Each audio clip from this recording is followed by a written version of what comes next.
পুরুষ কাঁদে না, এই কথাটা মিথ্যা প্রমাণ হয় কখন জানেন?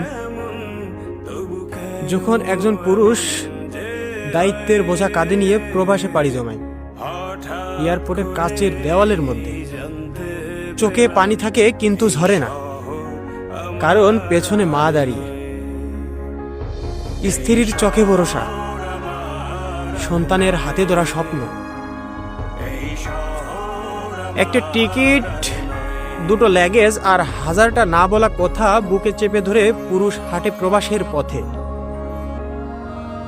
পুরুষ কাঁদে না শব্দে, সে কাঁদে দায়িত্বে, কারণ সংসারের ভারটা তার কাঁধে আর সুখটুকু রেখে যায় নিজ ঘরে। পুরুষ কাঁদে এয়ারপোর্টে, কিন্তু সে কাউকে বোঝাতে চায় না, কারণ সে জানে এই কান্নার নামই ত্যাগ।